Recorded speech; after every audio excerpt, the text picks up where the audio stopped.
Welcome to the Tarot Coven Cast. Real people, real talk, real magic.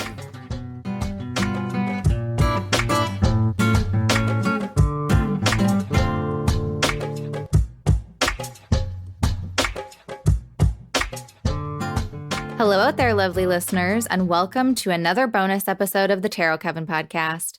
I'm one of your hosts, Jasmine. And I'm Jekanovia. And this time on the show, we're here to talk all about another Wheel of the Year celebration.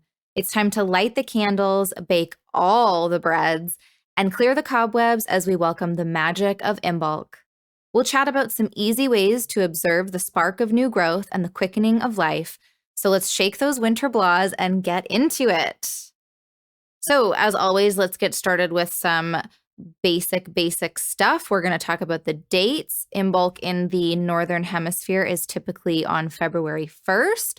I also saw in some of my research that some people will wait until the sun reaches 15 degrees of Aquarius, which I found super interesting. And it kind of makes sense. It's just the halfway point of that zodiac season. And I'm sure that the sun is at a particular peak point at that moment. But really, this is the halfway point between the winter solstice and the spring equinox. We are halfway to spring, you guys. I mean, unless you unless you also live in Canada, where February is one of the longest, coldest, grayest months, even though there's only 28 days. Oh, God, but it's 28,000 days. Yes. 1,000 days. How does that work? I mean, February honestly feels like the longest, most boring. Right? Ugh, It drags. it really does. Yeah. I didn't sign up for this. No, I don't think any of us did. I've been saying since I was little that I was born in the wrong hemisphere.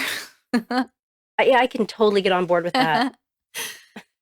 All right. And let's talk about the moon and astrology correspondences. So this would correspond with the waxing crescent. It's the first light in the moon cycle, and it's sort of the first light in this like waxing part of the year. This is a time to start taking the first steps on your goals and intentions for the cycle ahead.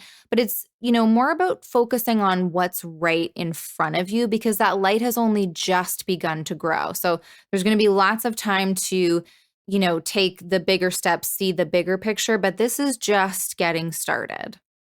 And it's Aquarius season, and Aquarius is a Saturn-ruled sign. So there's still these restrictions and limitations that we have during this time of year, but I think we're starting to feel inspired about how we're going to build up and beyond those structures in the year to come. So let's talk about some history. Jekanovia, how did the ancestors celebrate this Wheel of the Year day? Well, as most holidays, it's a fire festival. So Of course. There's bonfires and all the candles and such. But Imbolc is also pronounced, okay, I'm still learning Gaelic, so pardon me if I butcher this to any native Gaelic speakers. But it's also pronounced Imol and Imolc, so without the B sound. Right. And that translates to the womb, like in the womb or in the belly. So like the seeds in the earth, animals are starting to mate, new life is quickening kind of in the womb. Also, it's called, by the Druids, it's called Imbolc, which translates to use milk. So because I'm a history nerd, or just a word nerd too, this kind of makes me giggle. So bear with me. So this translation is really weird to me because the literal translation for use milk in Scots Gaelic is Banya Cura. So Okay. I guess it's kind of a specific term rather than a direct translation. It's kind of like the Right. French term for eggnog, lait de poule. So Yeah. it's actually hen's milk. Yeah. I don't milk hens personally, but anyways, I just found that was just like a cool little fun thing. That's so interesting. I always found that such a funny translation. And I mean, it's something I saw as a kid, but Tyler and I lived in Montreal for 3.5 years. So we saw it a couple of times, around the Christmas holidays and stuff. And it always struck me as so strange. I know, right? I mean, it's just lost in translation, I know, but when you do Yeah. it, especially like if you're an English native speaker and you're trying to put all the dots together, and it's comical. Yes. It's just funny. So, and I mean, also, as I was writing down the notes, I just wanted to make an extra note and say how appropriate it was that autocorrect kept wanting to switch the spelling of Imbolc to oatmeal, Oh. which is perfect for Imbolc because it's one of the symbols. Yes, that's so perfect. Yeah. Now, some people do call it Candlemas, which is perfectly fine if that's, how you roll. But just to clarify, Candlemas is a completely different celebration. It's a Christian feast day. Hmm. And I think it's from around the 3rd or 4th century AD. I might be wrong on that one. But yeah, so I just wanted to kind of draw that little parallel too, that it's celebrated around the same time, but it's not the same thing. Gotcha. Yeah. It's it kind of gives me Samhain, Halloween, Yule, Christmas vibes, but maybe a little bit different. It seems like Candlemas is pretty old itself. Yeah, it is. I mean, Imbolc obviously has been around since prehistoric times, but I think it's another one of those situations where the Christians were just adopting traditions and they were already having a party, so they created one around it. Yeah. Yeah. Well, and I mean, maybe this is a good place to bring this up before we go forward, but I kind of see a bit of a connection between Imbolc and Groundhog Day. And I mean, I know it's like February 2nd and not February 1st, but there's something about the divination surrounding Groundhog Day. I mean, I know people probably don't see it that way, but we're letting an animal decide for us. Like it's forecasting the future of our weather for us, right? And it's so interesting to me that that's such a widely celebrated thing, and it's almost like nothing to people. Like, oh yeah, the groundhog will tell us if spring or winter, or if spring is coming early. We're so accustomed to it. Tarot cards, oh my god, that's the devil's work. Dare you? No, it's great. I love the double standards. Yeah, the thing I love about Groundhog Day is it's kind of like that. When I was a kid, I couldn't understand the difference because it was always it's a month and a half left of winter, or 6 weeks left of winter. Yes. It's as a kid, I was like, huh? Say again? And so now, obviously, as an adult, I know it's something fun to break up those winter blahs. So it's for sure. It's good times. But I do not remember a single time when the prediction was correct, even though there's like no prediction to be made, but it seems like it was always wrong. But yeah. It's a false sense of hope, but like we were saying, if you're a Canadian, you will grasp onto anything absolutely just to get you through the last absolutely fall. I love Groundhog Day. I always check in. I watch the Groundhog Day movie every year. I love it. It's a great holiday. Yes. I love it. All right. Well, sorry to derail our history lesson. Let's get back on board. Groundhogs are important. They're important. Okay, so another way that the ancestors used to celebrate is, well, they would actually call this, okay, again, sorry if this is terrible, Fael Brisha, so the festival of Bridget the Goddess. So she's also known as Bride or Brig or Brigantia, depending on where you're from. She's the triple goddess. She's often depicted as like the 3 stages of the feminine life cycle, so your maiden, mother, and crone stages. So she's got 3 faces or 3 personalities. And she's the goddess who reigned over cattle and farmland, any kind of smithing. So like your blacksmiths, your silversmiths, your goldsmiths, poets and bards. So your poetry and your songs and your history and your stories, bakers and brewers. So offerings of milk, grains, breads, and beer are her favorites. And wearing things like handcrafted jewelry, like handmade things, or setting out your best polished silver on your altar. So those are all really good ways to give her a nod. Ooh. I like that. I didn't know that because I know Hecate is also a triple goddess, so the maiden, mother, crone symbology. So I didn't know that that was also associated with, or that was also Bridget's, I don't know, jam. That's the wrong word, but you know what I mean. I get it. I get you. Yeah. She was actually the very first goddess I ever had a connection with. Oh, cool. Yeah. And I think that's why Imbolc is just so special to me, because that was kind of when I just felt it. I felt it for the first time. Yeah. So it has that special place in your heart. Yeah. So, I mean, this is going to be R-rated for a second, guys. So fertility rituals and rites were really popular back in the day. It's an excellent time for sex magics, if that's what you're into. Total consensual or solo, perfectly fine, however you want to do it. So it's like planting the seed. Yes, of And course. here's a fun fact. In the Northern Hemisphere, August and September are the most popular months for birthdays in the northern, like where we are. So Huh. what that means is conception actually took place sometime in December and January. So Imbolc is when a lot of pregnancies are confirmed. Oh, super interesting. Cool, right? Yeah. I don't know. I mean, this is reminding me of this meme that I saw once, and it has nothing to do with Imbolc, but it was about how a Scorpio created Valentine's Day so that more Scorpios would be born. But it's so appropriate. Yes, it's appropriate for Scorpio especially, but that's really interesting. I do know a lot of August and September birthdays and births. Like, Yeah. Very interesting. No, it's just statistically speaking, it's actually true. That's the most popular months for birthdays. Well, I mean, right around the holidays and New Year. And, exactly. I mean, we got to stay warm somehow. Everybody's having a good time, getting cuddly. Yep.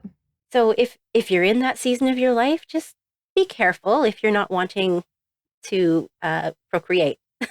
Little of course, disclaimer, guys. Yeah. So back to what the ancestors did.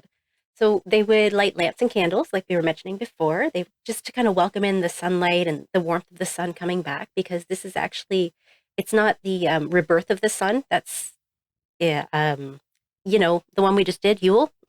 It's the birth of the sun. But this is more like that spark of life, that quickening. So I mean, if you know the pregnancy cycles and stuff, quickening is like when you start to first feel that fluttering, that movement. So the first like physical signs of life. But yeah, so remembering that Imbolc originated in present-day United Kingdom and Ireland, and also Scotland, of course. Some of the grains that would have been sown around this time, and I think they still do to this day. Like their grains are sown, which is weird to us over here because the ground is frozen and there's like feet of snow on it. It's not possible. But so those grains would have been sown, and the livestock would have been set in the same pens to breed, so that they would know kind of when to expect the babies to come. Offerings were made to Bridget, a lot of them incorporating kind of fire energy and asking her to bring them a good harvest and healthy young livestock, because that was what she watched over. They would have seen the first signs of life, like snowdrops and crocuses poking out of the snow. If they had it, I'm kind of jealous because they don't always have snow.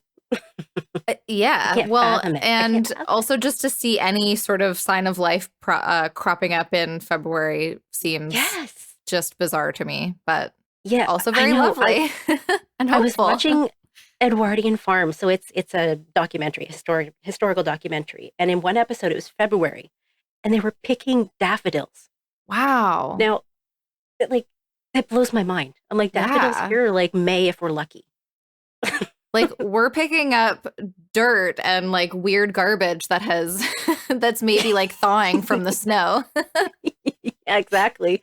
In between blizzards, Exactly. Yeah. So that thing that you accidentally lost in your backyard has finally thawed, and you can harvest it in February. It's not frozen anymore. Oh gosh. Oh, spring. It's so close. I know. It's not. It's January like 14th as we record this. It's so far away, you guys. I know. So send help, guys. Just send tea, send help, please. But yeah, so I think with all these like flowers and stuff poking out, they would bring a lot of flowers to brighten up their homes, because if they've been stuck inside all winter, they want to cheer themselves up and brighten everything up. Yeah. Well, that totally makes sense to want to bring in these flowers to be brightening up your home if it's possible. I mean, I guess with conveniences of the world as it is today, we could probably go to a store and find some fresh flowers or have it ordered in, depending on, what your sort of quarantining situations are like this year. But yeah, so that's what our ancestors did. How do you typically celebrate Imbolc, Jekanovia? Well, I actually find Imbolc to be the most peaceful and quiet, kind of serene and inward focused celebration in the entire wheel. So I try to really spend the day in silence if I can, if it's at all possible. I spend a lot of time reflecting and daydreaming, journaling. I light a ton of candles. I do some tarot. I don't put on music or anything like that. I try to keep it as quiet and still as possible, like thinking like a seed in the ground waiting to sprout, kind of feeling out the surroundings in that quiet, kind of insulated area. Finding out when the best time is to break open the shell and emerge. So it's a lot of reflection and then planning as well, and kind of letting that spark of inspiration, that awen, just kind of flow. Yeah. So yeah, That's and I try really to do some nice. baking. Yeah, I do like it. It's very, I'm a hermit, so it's perfect. Sort of to derail, sidetrack, whatever. Let's say you're doing a tarot reading any other time, do you listen to music typically? Sometimes I do, sometimes I don't. It depends on my mood. Yeah. And Yeah. do you ever listen to stuff with lyrics, or do you have instrumental stuff, or is it, Oh, you switch it up? I switch it up. I Okay. find my best focus comes from either like 1930s and 40s, kind of jazzy, sometimes vocals, but usually instrumental, or Celtic, or like really soft Mm. bluegrass. Yes, bluegrass. Okay, gotcha. Mm. I'm just always very interested to learn that about people, whether they're doing a tarot reading or writing or just working in general, because I can't focus with any lyrics of any kind. Like it has to be instrumental stuff, Oh, and typically it has to be like very specific. I think it's just called lo-fi beats. So it really okay. kind of almost gets me into a meditative space where I can actually really zoom in on stuff and like zone out everything else. But I can't do lyrics ever if I'm writing or reading tarot. It'll Really? just infiltrate everything that I'm thinking about, and I can't get a clear, yeah, I just That's can't so focus. cool. So the idea That's so of interesting. yeah, so the idea of you doing this like silent reading feels kind of normal to me, but I totally get that it's probably not the norm for most people. Yeah, I mean, usually, like, especially because I work from home, so usually I have a podcast or a documentary or something going right beside my Yeah. computer. And weirdly enough, it helps me focus because then I don't Yeah. hear all the little noises around the house, and I don't think, oh, I got dishes in the sink. So I think Mhm. just because I'm so used to always having something going, it doesn't affect me. But yeah, Yeah, I know I a ton guess, of people that are like that. hmm, I don't know. I know I just want to say that it's your Gemini rising, but I don't know if that's true. I feel like I want to attribute it's everything to possible. your Gemini rising. It's okay. I love my Gemini rising. Some of my favorite people are Geminis. It's all good. But yeah, but I know a couple of moms when their kids actually got old enough to go to school and they had the house to themselves, they could not tolerate it. I was one of those people.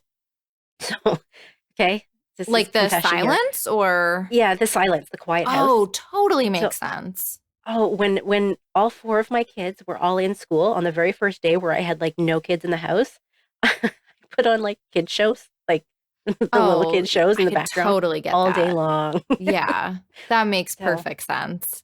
Because all of a sudden yeah. I mean, it's such a change, right? So, Yeah, it's yeah. deafening silence. It's just, Yes.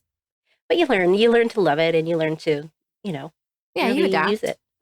Yeah, it's what we do. I forgot where we were. That was fun to go off the I'm rail. Oh, here we go. so sorry. I totally derailed Don't us. even don't even be sorry. I love it when you do that because we get into some juicy stuff. It's so juicy. Well, you were just chatting about your when you're reading tarot kind of in the silence and Yeah, I do that. I mean, and you mentioned this actually on the live that we did the other night, that there's all the pillows, all the throws. yeah. I wear comfy clothes sometimes. Our little secret, I don't even get dressed in my pajamas. I stay in my pajamas all day. I keep Good for my you. my slippers on. I keep my house coat on, and I just say, it's all about the cozy. It's all about feeling good and feeling warm and safe, and when I don't have to work, obviously. Oh yeah, fair enough. Yeah. And I feel So, like but I that's a little easier for people to maybe do this year as well. I mean, I've been true. working at home for a long time, so I'm already of like it's so normal for me to put on a nice top, but I always have sweatpants or leggings on. It's very rare that I hate pants, like I hate jeans. I think pants are the worst, so I very rarely wear them unless like Yeah. sweatpants, which I feel is different. But Yeah. yeah, so being in comfy cozy clothes all day long is ideal. I think that's why I am all for the long flowy skirts. I think that's why it's because then I don't have to Yes. wear pants. Yes. And in Dresses, the long flowy wintertime, I just wear skirts, stretchies underneath. perfect. Yes. Exactly. I'm right there with you. So, but yeah, usually I try to do some baking as well in Imbolc, and that's when a lot of my Celtic knot bread, that's when I learned how to do the Celtic knot bread was on Imbolc. I spent a whole day trying to figure it out, and I taught myself, and I did it, and I was so Oh, excited, and wow. now I like to teach everyone else how to do it.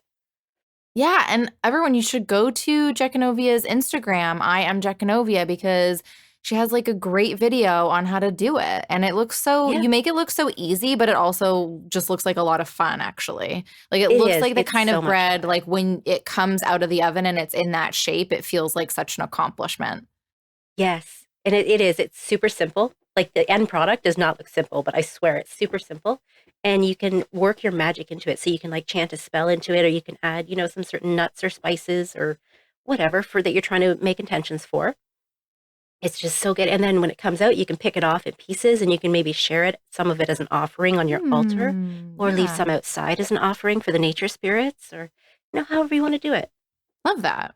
So, and I also have a manifestation ritual that I do every year with bay leaves, a candle, and a cup of moon salt. So, moon salt is like rock salt that I've left out underneath like a full moon or a new moon, depending on what I'm working with. And so, things that I want to manifest, I usually pick three main ones, and I write down a few keywords for those things on on a bay leaf with a marker or a pen, and then I stick them in the salt in a bowl or a cup. So basically, what I do is I kind of set them inside the salt, which it looks like snow, and so they're kind of growing Mm. out of the salt. They're growing out of the snow and, Yeah. and out of the frozen ground. So that's why it's manifesting, right? So, and the salt protects and purifies the intentions and it keeps negative attachments away from them. So any fear or doubt or other people's judgments that might affect them. And then for stuff that I want to let go of and release that might maybe hinder my manifestations, I write keywords for those things on bay leaves in the same way, but then I burn it. So if you try this, though, be really aware that the bay leaf, it crackles and lights really fast and then fizzles out. Yeah. So Yeah. make sure you've got someplace to drop it quick because it's going to go quick. So I have like a big shell that I use that I've collected from the ocean, but you could use like a metal bowl or even a bowl with water in it and just dunk it in there. Yeah, I mean, the first time I started burning different kinds of herbs, I would just stand next to my sink so that I could just like run the Oh, water so if smart. anything really like crazy happened, and I would just like throw it in the sink. Yeah, And it's there's so definitely been a perfect. few times, like my old pine needles that I've sort of bundled together. Now I'm Hmm. aware of how they burn and sort of how to control it. I still am safe with Yes. it, obviously, but the first time I didn't realize and I wasn't near the sink and I just ran to my sink. It was pretty funny, but I was It's so safe, good. thank goodness. Good times. I learned early on to always, the very first time you ever try to burn any kind of herbs, take them outside with a bowl or whatever. Yeah, Um, yeah. the reason I know this is because I did mint and I was like, oh, that's going to smell great. Mint does not smell great when you burn it. It does Oh, not. It no? smells like really bad BO, Oh, like really bad BO. no. Well, certain kinds of mint. So my whole house really stunk of mint for an entire day because I didn't know to take it outside, but I learned. I learned really Brutal. fast. Yeah. Yeah, that's the kind of thing you learn fast and you don't do it again. Exactly. Thank goodness for Windows. But maybe not in February. Learn, Yes. learn from our Probably mistakes, guys. another reason why I wasn't outside when I was burning the pine needles. I feel like it was probably during winter and I was like, I'm not going Hmm. out. Yeah. It's okay. Live and learn. All right, well, let's chat. I mean, I think we did kind of cover all the kind of rituals and activities. Maybe there's a couple more here. I had kind of suggested a pre-spring cleaning, and I think that you had elaborated on this a little bit in our notes, like a um we're cleaning up the Yule tree if we haven't already. You know, we're getting rid of that. We're putting away the decorations from Yule from Christmas. And then I love what else you had to say about it. Yeah. Like my suggestion is to kind of go minimalist for a while. So, like, after you've tucked away all the holiday decor, leave your walls bare for a little while. Leave your tables bare. Don't put all your trinkets back up where they were. Because I know in my house, when I'm bringing out the Yule decorations, I kind of put all my regular quote unquote Yes. stuff away in, Yeah. in bins. So I just It's like got to to go leave it. somewhere. Yeah, exactly. Right. So yeah, I just kind of leave it tucked away for a while and just go really minimalist and like very few things out and it's a nice, it's like a blank canvas. Yeah, I love that. What else? We talked about the fire for sure, the baking, blankets and throws everywhere, journaling, divination.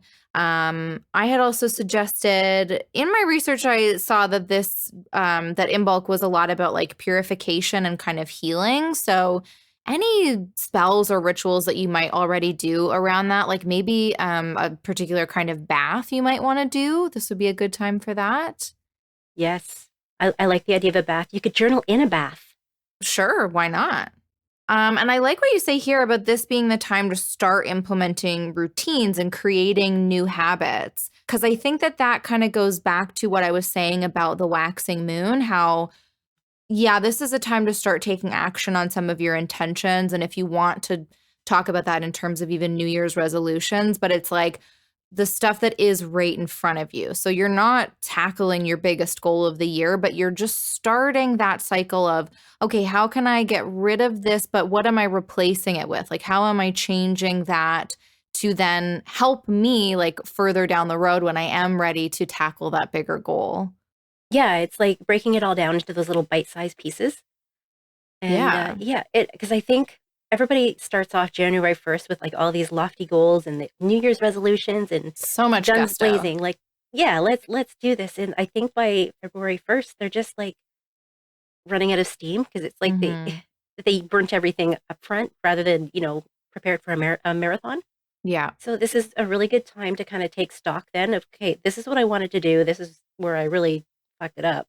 And so how am I really going to move forward with this in more manageable steps rather than, you know, jumping in head first. And it's also a really good time for setting and enforcing new boundaries with Yeah. people. So don't be afraid to say no to things that are too much of a strain on you because this time of year, we're tired. We are exhausted, especially after last year. So say no Yes. if you can't Yeah. take on something.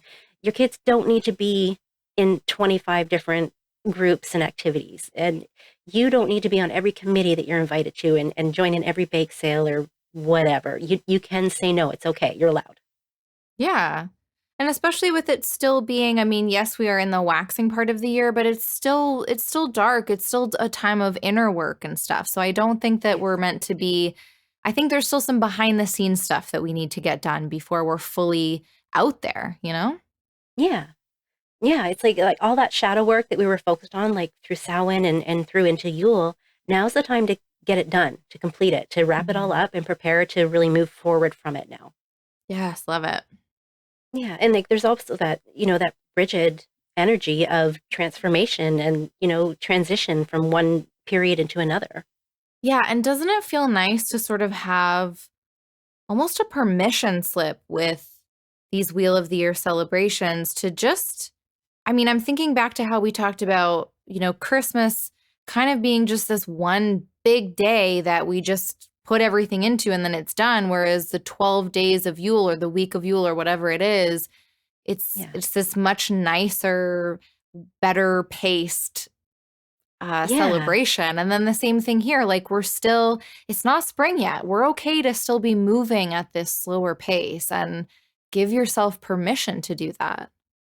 Yeah, this is the time for the groundwork. Like, yes, definitely be building, definitely be, planning and getting it done, but do all the behind the scenes groundwork so that when your energy does come back and the sun's shining and you're ready to go, you've got something to start with rather than starting Yeah. from scratch and trying to do it all at once. And you're not burnt out again.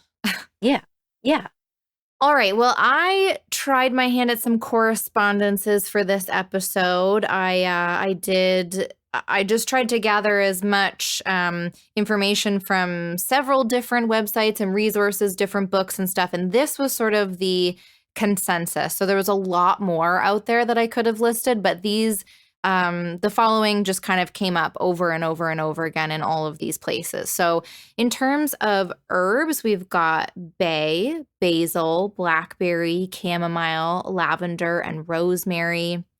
In terms of foods, there's root vegetables, milks, seeds, so like pumpkin, sunflower, sesame, breads, cheese, and honey.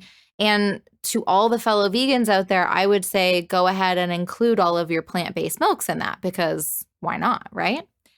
In Absolutely. terms of colors, whites and sort of pastel-y colors, but I would also just say like any color that you would associate with a flame as well, because it's not, but the candle flame, the smaller light, right? So just like those oranges and sort of softer reds, I would say. In terms of crystals, amethyst, garnet, ruby, onyx, and turquoise. The deities, as we've mentioned, would be Bridget and then triple goddess in general. Ceranos, is that how you pronounce it? I know that's one of your guys, right? Some people say Cernunnos, but it's Cernunnos to me. So okay. I think it depends on the person. Okay. Yeah, the horned god. Gotcha.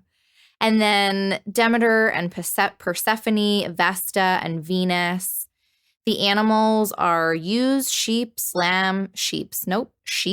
lambs, bear, and deer, maybe even a groundhog. I don't know. Let's throw that in there. Yeah. The themes in general are kind of awakening, initiation, rebirth, and renewal, although I think we are going to see more rebirth and renewal as we come to Ostara. And then just some general symbols, of course, candles, lanterns, daffodils, snowdrops. And I did see the broom in a couple of sources, and I liked that idea just because we are, getting ready to, even if we think about shadow work, we're kind of starting to sweep away some old shit, right? So yes. And it might also be referring to the broom plant, which I am totally not familiar with, but okay. In case someone uses that in their practice, then, throw it in on your Imbolc. Oh, well, that's cool. I want to look that up now. Very interesting. Yeah. I wish I knew more. Maybe that'll be a herb of the week coming up. Ooh, like it. All right. Well, now let's talk about some tarot cards that we can work with, or some tarot cards that might bring us some of the energies of Imbolc. I think I went a little nuts here with the choices. Usually I only choose like 2 or 3, maybe 4, but as I was going through the deck this time, just so many jumped out at me as having some sort of resonance with it. So I know. There's so many good ones. I did the same thing. And I see that you have quite a few too. Yeah. So yeah. All right. Well, here we go. So, of course, I always start out with the cards that associate with whatever zodiac season we're in. So we've got the star for Aquarius, and that actually fits so perfectly. I think more perfect than like with Yule, which is the only one that I can think of off the top of my head right now. But the star is like this light after the tower, right? And not that winter is necessarily the tower, though maybe it is in a way, but it's just cool to have this first light and this sort of hopeful light in the sky, also with the star. And then, of course, the world, which corresponds with Saturn, and Saturn is the ruler of Aquarius. And I thought it was so interesting to think about how both Capricorn season and Aquarius season are corresponding with the world card and with Saturn, and with that idea of moving slower, and with that idea of sort of endings and beginnings. Like, yes, we did start anew in Yule, and we're still kind of starting anew here, but we're also, I think, still kind of getting rid of and moving on from stuff that we're still maybe carrying a little bit of from last year. And I think that finally starts to clear as we hit Ostara. So then I also pulled the Hermit because, there's snow in the Smithwaite depiction, and it just feels perfect for winter. I think I'm always going to associate it with both Yule and Imbolc. It's just, I don't know, it just seems to fit in. But it's also got that small light in the lantern. So visually speaking, I felt like it made sense. And then the High Priestess and the Two of Swords.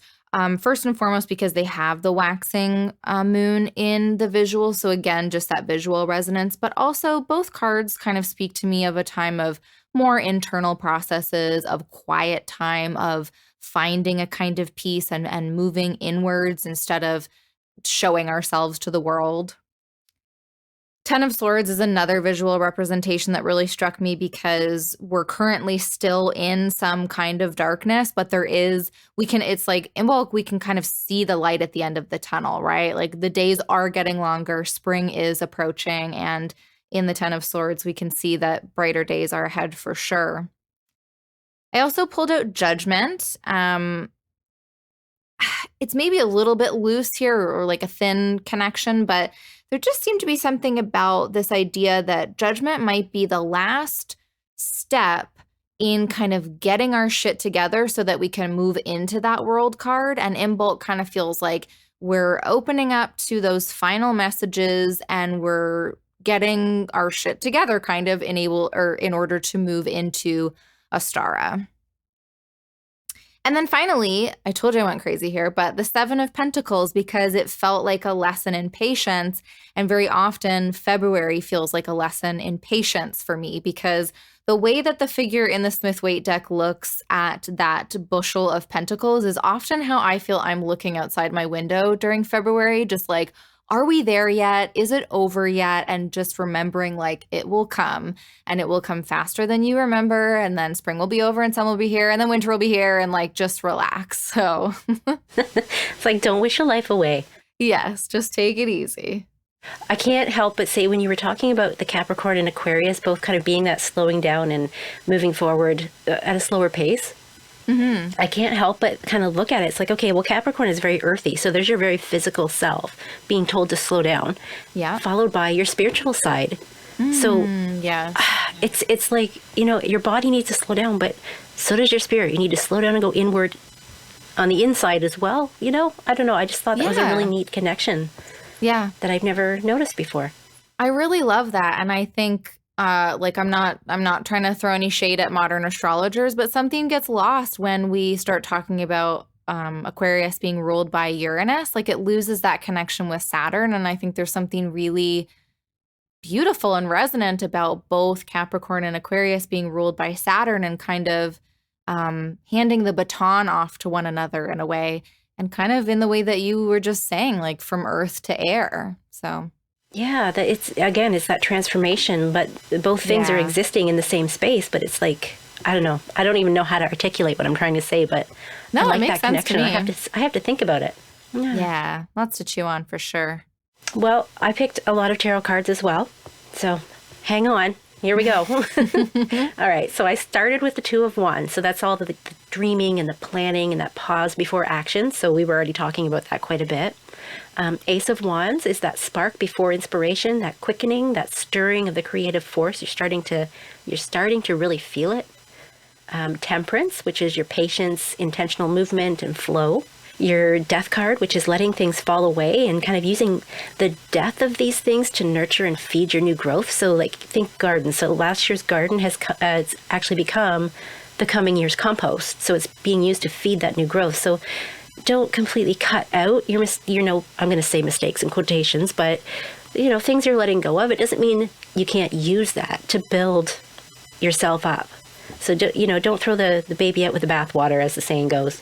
As well as, the Hanged Man. So that suspension, that stillness, the stasis, like that feeling of just being still, awaiting the inspiration and illumination. So there's a lot of like Odin magic there as well, like hanging there, being very still and waiting for the information or the guidance or the wisdom that you're seeking. I love, like I saw in the notes before we recorded that you had chosen the Ace of Wands. And at first that made me really think, because I always think of the ace as being more like springtime energy, but I think this actually makes perfect sense, because it is really before you actually take any action. It's more the idea or like the acceptance of being ready to take that action, if that makes sense. Yeah, it's like a lot of the way I see the aces, it's that it's hard to describe, but you get that idea, but it's like that little moment of, eureka before you quite have the whole concept in your head. That's how I see the aces. So that's why I felt like that Ace of Wands really fit there. Well, and the Ace of Wands is, I think we talked about this in the Wands, about how it's like, it's a little bit phallic shaped, and like it is like a bit of, birth energy, but it's the seed. It's the seed of everything. So yeah, that seed of passion, or that seed of forward movement, or that seed of change, or whatever it needs to be for you.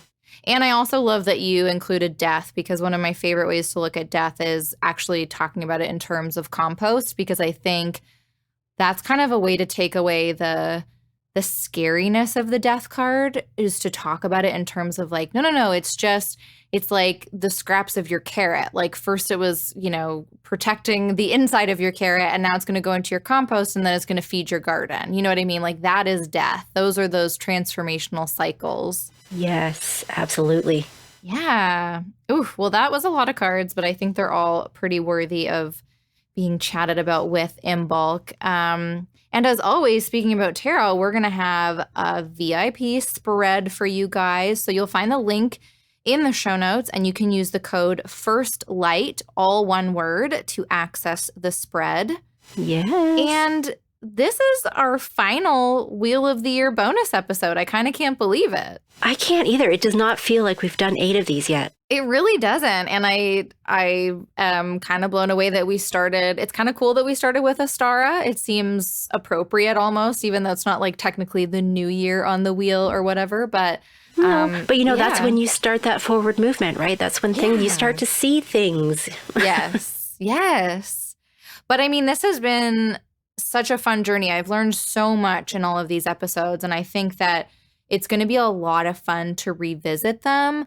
I haven't decided, I don't know if we should re-release the episodes or at least just promote them more on the Instagram, as the dates come up so that people can go back and listen and stuff like that. But I know we've talked about it a lot, creating some sort of Wheel of the Year package where there's podcasts and tarot spreads and ebooks and all that kind of stuff. And I don't know if that's coming, I think that's kind of a few months or maybe more in the works, but I think maybe some of our early bonus episodes are even worth revisiting and polishing up because we were still kind of finding our groove as a coven and, yes. Yeah. That was still us even just finding, for me personally, learning to speak.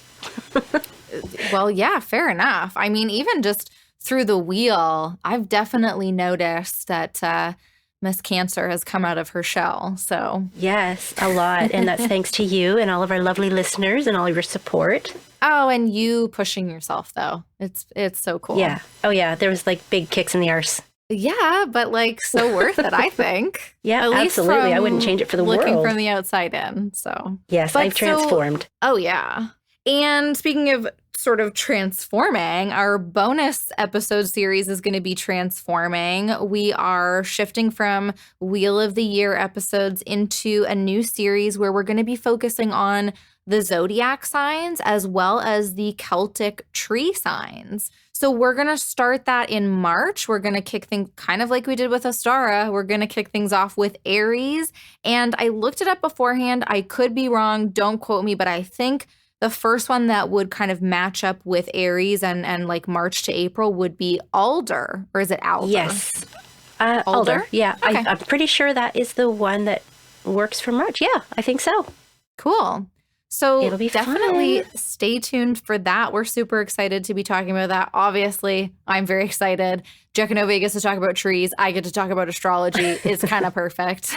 I get to learn about astrology in a way that I can understand it. I am stoked. I can't wait. And I get to dive more into the world of trees, which you have totally made. I look at trees and I think about hugging them more than I ever did before, because I don't think that was ever on my radar before meeting you, and it just seems like a natural thing now. So that makes me happy. Yeah. Well, thank you so much for joining us, everyone, for this episode and for our entire bonus series. We will see you soon with another episode. Yes, much love and blessed Imbolc. Thank you so much for listening to this bonus episode of the Tarot Coven Cast. Stay tuned for our next bonus episode, which kicks off a new series covering the zodiac signs as well as the Celtic tree signs, and our next regularly scheduled episode, which will have us concluding our journey through the suits of the tarot. And until then, everyone, keep making magic.